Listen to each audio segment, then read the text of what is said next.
Hey there, my name is Benjamin, CEO and founder here at Bolt Deals, and in this video, I'm going to be showing you exactly how we generate a little over $15 million in assignment fees using Facebook ads. This is going to be a Facebook ads playbook for real estate investors and wholesalers. In this video, we're going to cover a few things. First, why I believe Facebook is one of the best platforms and the KPIs to support it. Second is our proof and track record of what we've been able to accomplish for not only us and our clients. Third is our strategy, why it works, what to do versus what not to do, in addition to understanding every component that is required to run a successful inbound marketing campaign on Facebook, as well as our methodology behind it. And finally, takeaways and action items that you can actually implement right away to scale your real estate business with Facebook ads. Now, a little bit about me. I'm the CEO and founder here at Bolt Deals. Over the last 4 years, like I mentioned, we generate a little over $15 million in assignment fees for wholesalers that do anywhere from 2 deals per month on the low end to as many as 40 deals per month on the high end. With that said, let's go ahead and dive straight in. So first, why do we want to use Facebook ads for wholesalers, right? Why do we believe, based on the data and our track record, is Facebook ads one of the best marketing channels to generate distressed sellers for wholesalers? First is because of the fact that we are able to generate high intent, quality leads. And the way we judge this, which stands for as measured by, sellers who need to sell, not just want to sell, right? So with Facebook ads or even PPC, which we'll dive into in another video, we are able to generate sellers who need to sell versus just wanting to sell. Like I said, sellers who are serious, not curious. Again, the beautiful thing about inbound marketing is that people are coming to us instead of us going out to them, disturbing them, ruining their day, cold calling them, whatever, right? That's reason one. The second reason is higher conversion rates. And the way we measure this is by the lead to contract percentage. And I'll give you an example. With outbound marketing, whether you're mainly cold calling, the average lead to contract is 1 out of 50 to as high as 1 out of 80 leads will convert into a contract.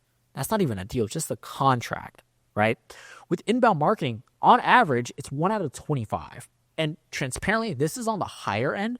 For our clients, is realistically anywhere from 1 out of 15 to 1 out of 20 leads convert into a contract, and that's on Facebook ads. Next is faster conversion cycles, faster cash conversion cycles.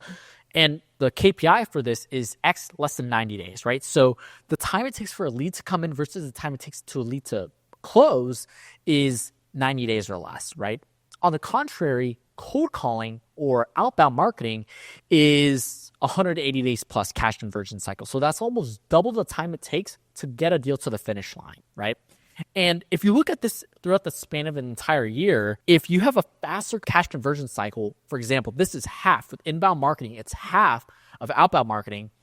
In the span of a year, you're able to double the amount of deals that you're able to close just by one simple change, and that's your marketing channel, right?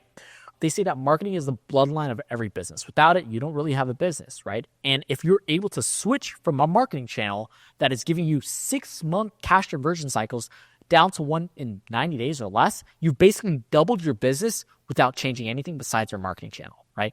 And this is a theory of constraints, right? This is how we solve problems that results in the biggest output. Lastly is bigger assignment fees, and what that means is more profits for you as a company. And the reason you're able to generate bigger assignment fees with inbound marketing, specifically Facebook ads, is because you're speaking with sellers who need to sell, not just want to sell, right? There's a different intent there. And what this does is it gives you leverage to negotiate deeper discounts, resulting in bigger assignment fees, right? So at Bolt Deals, the average assignment fee for our clients that are wholesaling is $18,000, and on novations is $28,000, right? As opposed to the average assignment fee for wholesaling being $2,000 to $7,000. Realistically, I push it up to 10, right? And the last thing about this is that the biggest profit lever in any business is the average assignment fee. If you can close the same amount of deals, but double or even triple your profits, double or even triple your assignment fees, you base the rest of that margin basically goes straight to your bottom line profits, right? It goes straight to your cash flow. So for us as a company, we're always trying to figure out what are the easiest things we can do that results in the biggest output, biggest results.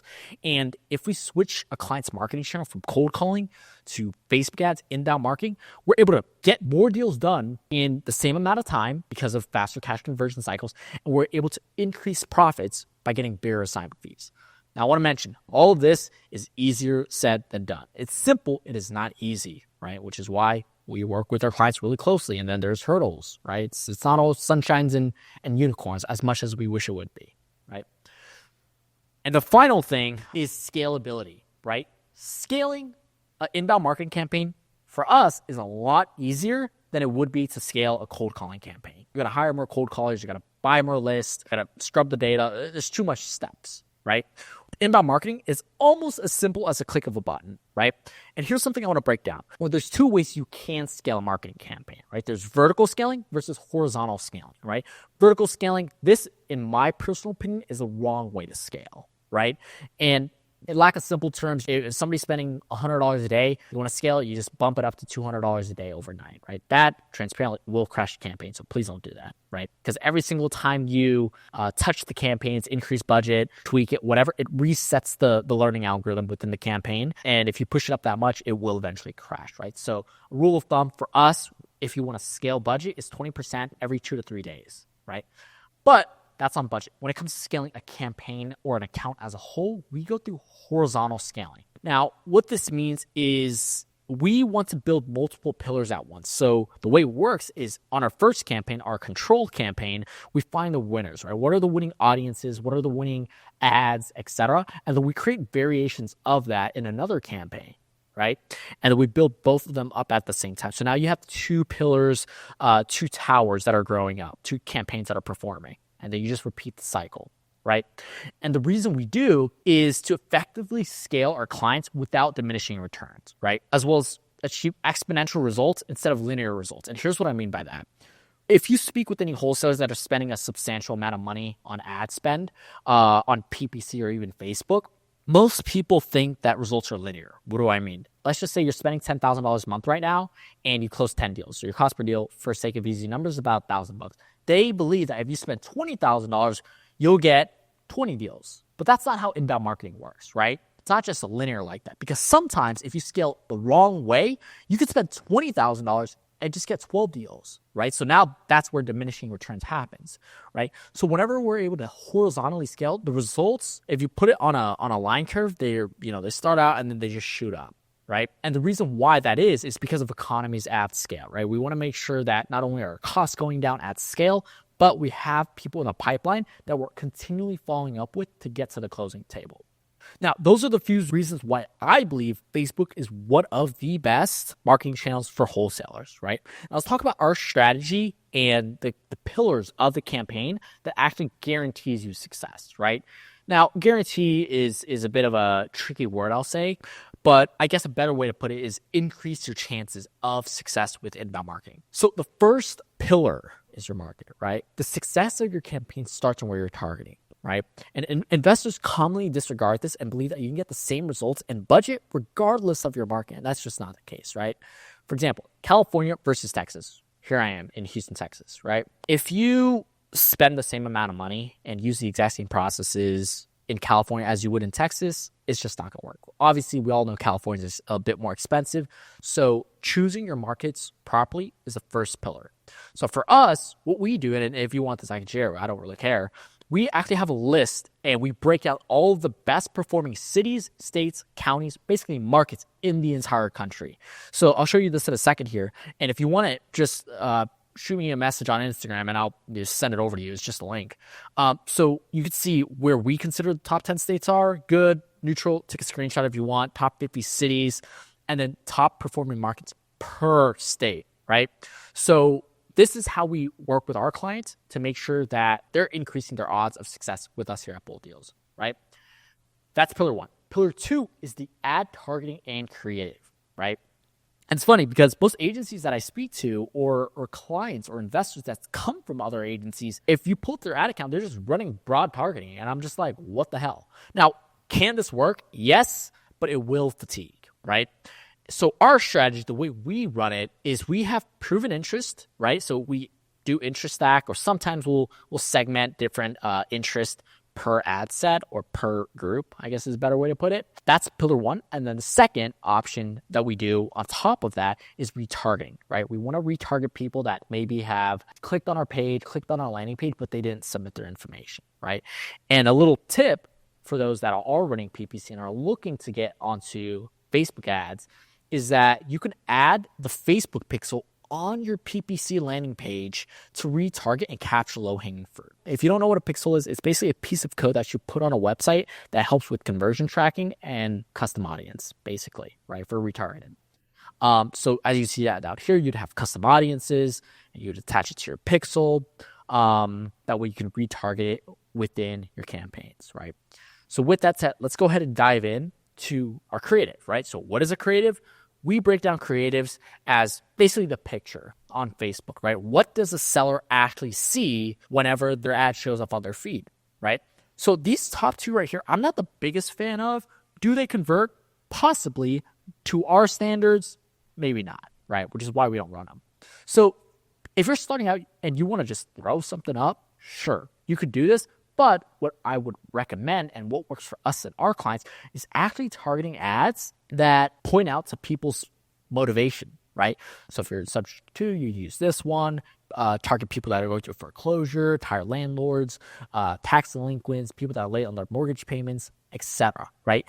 And this is just the static ads. So static means it's not moving; it's a graphic. We also do UGC ads, right? So what is UGC? UGC stands for user generated content. So what you can do is you can pay actors, you can give them a script, and they'll record it. You can run that as an ad. In some markets that performs better. Obviously, you may have seen ads where it's like an attractive blonde girl or whatever, or an older gentleman talking like, "Hey, I just sold my house, yada yada yada. XYZ company has been so amazing," whatever, right? So that's an option as well, right? So that's the creative. The creative is like the 80-20 of the actual campaign itself that results in it performing, basically, right? So the third pillar that makes a successful Facebook ad campaign is spending / your budgeting, right? And the reason why I'm mentioning all these pillars is because before running ads, I believe it's important for you to actually understand what you're doing. And obviously, we're going to have another video sometime this month or even next month. And I'm going to show you how we build campaigns, how we launch them, how we create ad accounts, pages, things like that. That way you could literally just click, right? But I want to make this video first and go through this first. That way you actually understand what goes into a successful marketing campaign, right? Going back, spending and budgeting. A lot of real estate investors and marketing agencies who run their ads fail because of this key factor. The way I define failing is no MQLs or low number of MQLs, which if you don't know what an MQL is, it's a marketing qualified lead. For us, seller who needs to sell as opposed to just wanting to sell, ideally in 90 days or less with a XYZ paid point. And the analogy that I want to make is if you're not spending enough or you're not putting enough volume, it's going to take longer for it to perform. For example, if I told you can only cold call 10 people a day, I mean, how long do you think it's going to take for you to get a deal? Fucking forever, right? Excuse my language. But if I told you cold call 500 people a day, it's going to take a lot quicker, right? In inbound marketing, it's the exact same thing. It's just a volume game. A lot of real estate and wholesaling is really just a numbers game. So here's what we expect and aim for and how we do it with Facebook ads, right? The starting budget, given the following parameters and KPIs that we want to hit for our clients who try to get them a deal in the first month, right? It doesn't always happen, but the goal that we set is to get a deal in the first month. And the budget is $100 to $150 a day minimum, right? Any less, in my personal opinion, is not even worth to run. And my advice is that any marketing company that pushes you to do $50 to $60 is straight up lying to you, right? It's going to be really hard because transparently, the numbers don't even make sense, right? Cost per deal on average can be anywhere from $2,000 to $2,500 on the lower end. And if you're spending $1,500 to $1,800 a month, the numbers don't even add up, right? So it just doesn't add up, right? It's math. But when it comes to properly budgeting your spend, your ad spend, and running projections, we prefer to do the following, right? The analogy or the idea, start at the goal and reverse engineer. So what are we trying to figure out? What is the target revenue or profit? So those are two different metrics that we're trying to hit, as well as what are their baseline conversions and sales KPIs, right? And the way we do this is because we have a client ROI tracker, right? So, for example, you could put in your monthly ad. So I set it at $100 a day. Your average assignment fee is $18. And let's just say these are conservative KPIs, right? We're able to sit down with a client and project where their business is going to be at in the next 12 months. That way they can properly allocate their spend and budget accordingly, right? And you should do the same, right? You don't want to just throw budget out there and just hope it sticks, right? That's not how I would recommend you run a business, right? And the reason we do this is because for all of our clients, we want to make sure everybody's profit margin is within KPI of at least 50%, right?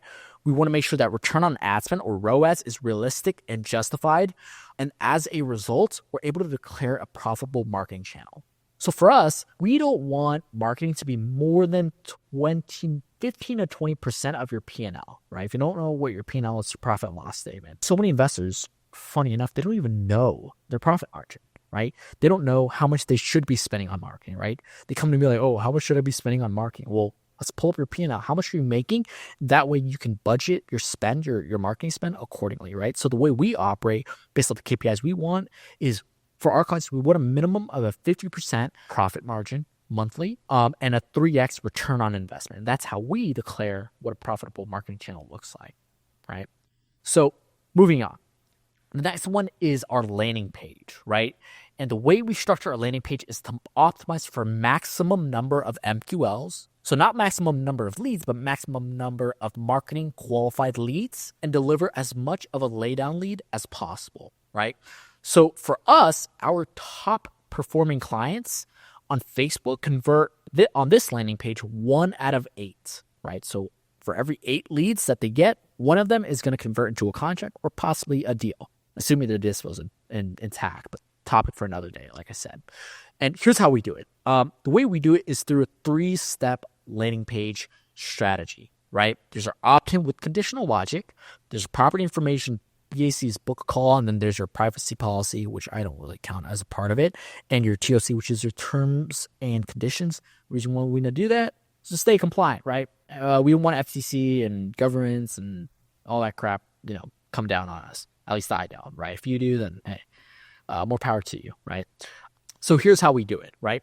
So on our opt-in page, I'll show you an example of a form. This is not what we put on the ad. This is just its form itself. So obviously we would attach this to a landing page. I just wanted to show you what this would look like, right? So obviously your address, and obviously you can have a Google API that autofills. And what this does, it's a simple thing. It's like a copy and paste code into your HTML to get more accurate addresses, because sometimes sellers don't know how to spell. Well, I wouldn't say sometimes. I say a lot of times sellers don't know how to spell, and they get zip codes wrong. They miss up 1 digit, and then it's in the booty somewhere, right? So what type of property? Are you a homeowner or wholesaler? Do you have a property to sell? Yes or no? And something I want to add on here is that we have conditional logic, right? So what is conditional logic? For us, conditional logic is a way where if a seller selects the answer we want, or they select an answer we don't want, we can route them accordingly. For example, for us, we don't want wholesalers or real estate investors opting in to our funnel, right? We just don't, right? Because most of the time, it's a wholesaler who's starting out. Again, nothing wrong with the wholesaler starting out, but they locked up a property too high, and they're trying to JV and daisy chain the deal, right? So for us, we don't want those people. Our clients don't want those people. They want homeowners, sellers who are in pain, right? So if they, for example, select wholesaler, we're able to route them through, or even not let them submit, right? Because the second they submit, the Facebook pixel would tag them as a conversion, and it feeds back to the algorithm, that Facebook's AI, that tells them like, hey, you got a conversion. This is what we're looking for. And they're going to try and get more of those people, but we don't want those people. That's why we have to route them or push them out, right? Same thing with, do you have a property to sell? Yes or no, right? If you don't, like, hey, we're probably not going to let you submit, right? So that's how we do our opt-in, right? Second is our property information page. And the reason we do this, like I said, our goal is to get to as close as a laydown for our clients, right? So we try to get them all the numbers. That way they can do their due diligence, verify everything. It just speeds up the process. So obviously I'm not going to read every single question, but bedroom, bathroom, square footage, year of construction, garage, basement, water heater, like all of this, right? What type of repairs need to be made, right? So this is property information. Last is book a call, right? So obviously this is a quick, book a call where they can schedule an appointment. We can schedule an appointment and, get on with the acquisition manager, right? And then on the thank you page, there is like I said, a call option where they can call us directly. And the reason why we have that is so we can maximize connection rates and contact rates with the seller. Because think about it.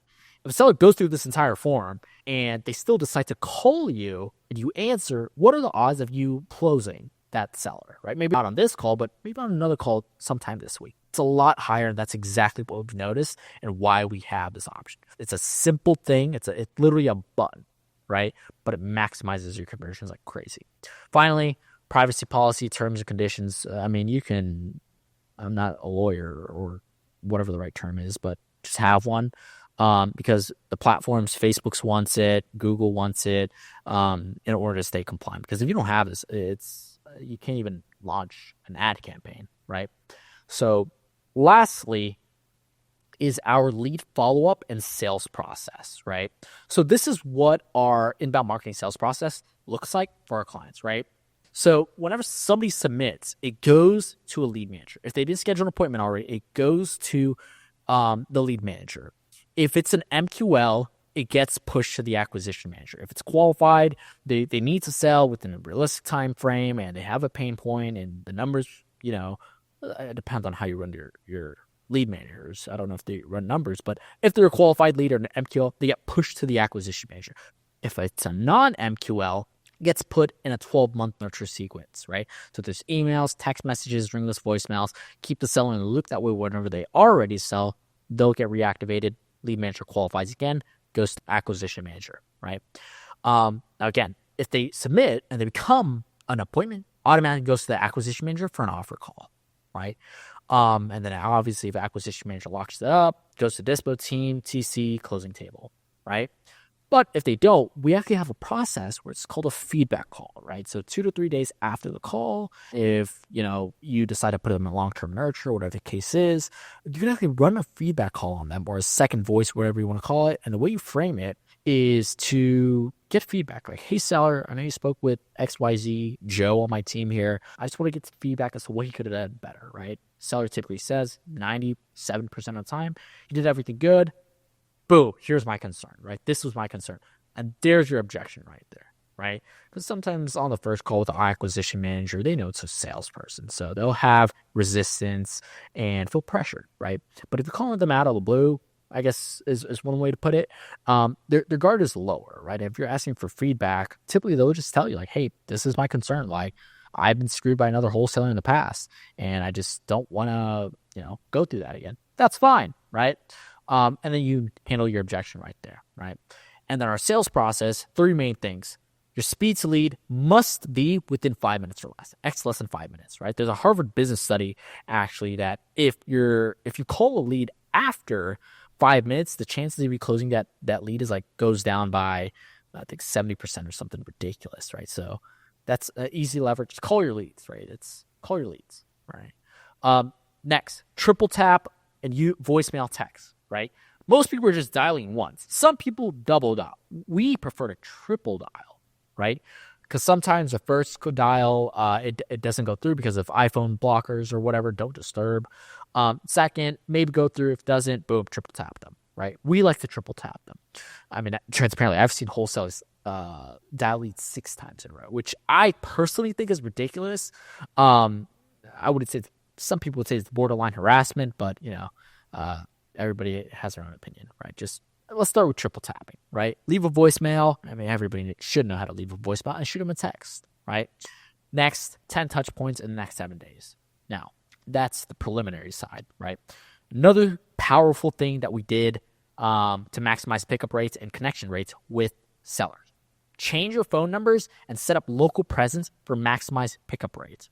Why do we change our phone numbers? Because sometimes they get marked as spam, right? Change your phone numbers, get new phone numbers, clean your numbers, do whatever it is. You just want to make sure that it does not go to spam. Because the second it goes to spam, your pickup rates will just tank. We don't want that because if you can't get on the phone, you can't sell people, can't speak to people. It's going to be very hard to close deals, right? I haven't seen it unless people want to go back and forth on email and, hey, do whatever you so please, right? For us, this is what we find works best, right? And then a local presence. What is local presence? Basically, some dialers have a feature where you can have local presence dialing, which basically means you get a phone number that is in the same area code as a seller, right? So if you're here in Houston, but you're all the way from Florida or North Carolina or whatever, I just know off the top of my head, North Carolina is 919, right? It's one of the area codes. If you call me from a 919 here in Houston, where the area code is 832, I'll be like, oh, who the hell's calling me? But if you call me from the 832, I'll be like, oh, he's probably someone here in Houston. Let me answer it, right? So that's something that we've done to improve our pickup rates. So this is our sales process. This is the tested, tried, proven sales process that we use for all of our clients, or most of our clients would implement for closing inbound leads. Now, I know we covered a lot, but as a wise man once said, I don't know who said this, knowledge is not power. You can watch this video, and if you don't do anything about it, nothing, shocker, is going to change. I know, right? It's crazy. If you don't take action, nothing's going to change. What a bizarre concept, right? Knowledge is not power. Applied knowledge and execution is power, right? So with that said, here's some action items that I would have for you, right? If you want to take action, sure, please. That's why I create these videos. If you don't, just, do whatever you want, right? I'm just messing with you guys. I'm having too much fun here. Cool. So first, dial in your markets. If you want to shoot me a message. If I could put this doc in the description, or if YouTube lets me, go ahead and do that. Dial in your markets. That way you guys can access these resources. If not, just shoot me a message on Instagram or something. I'll send you the link. Second, figure out your marketing spend and run the projections. Again, based on the ROI tracker or napkin math, right? Simple napkin math. If you don't know what the average cost per lead in your market is, ask somebody. Go in a Facebook group. Ask, right? And that's why there's communities and stuff. Next, create your Facebook business manager. You know what I can do is I could probably get this video to be a like a short link, right? And I could probably just share it. But I have this video, and I guess you just type that in if you want, this link, and watch it, right? Because we're going to show you exactly how to create a business manager.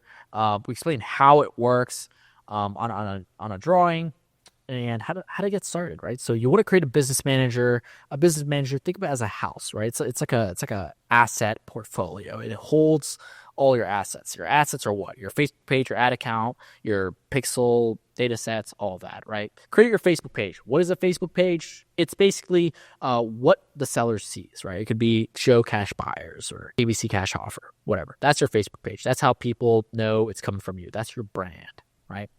And finally, create your Facebook ads manager, which is where you're going to be running your ads, and add on your payment method. Also verify your payment method, right? Payment method. So that way you can actually run ads, right? It's just putting in a code. It's simple. Dial in your sales process, right? It doesn't matter how many leads you generate, how quality the leads are, but if the leads are crap, or if your sales process is crap, it's going to be hard to close, right? Let's just be honest here. So that's all I have for this video.